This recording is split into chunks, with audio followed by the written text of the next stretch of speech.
பெரும்பான்மை சிறுபான்மையில இல்ல, பொதுச் செயலாளர் தான் பொலிட்டிக்கல் பார்ட்டி தான். நீங்க பெரும்பான்மை சிறுபான்மை எல்லாம் சட்டமன்றம், அதாவது சட்டத்துல இன்றைக்கு தாவாக இருக்குது, தாவாக இன்னைக்கு ஆட்சி அமைச்சிட்டு ஒரு 58 பேர் போயிட்டு ஆட்சி போயிருமா? தாவாக தலைவர் தானே அதிகாரம். அப்படி எல்லா கட்சி தலைவருக்கும் தான் அதிகாரம். அப்படித்தான் தீர்ப்பு இருக்குது, நல்லா புரிஞ்சுக்கங்க. இதெல்லாம் யாரு அனுமதி கொடுத்தது? தலைமை யாரு? பொதுச் செயலாளர்.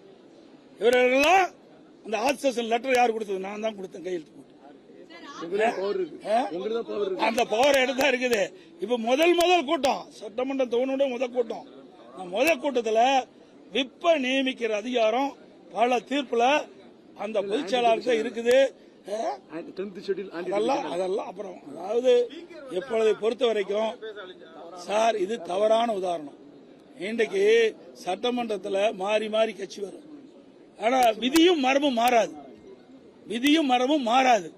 ஆனா விதியும் பின்பற்றல, மரபையும் பின்பற்றல. அதான் நான் தெளிவா சொன்னேன். 100% placement கேரண்டியுடன் BCom, BCA, BBA, BSc படிக்க JNN College of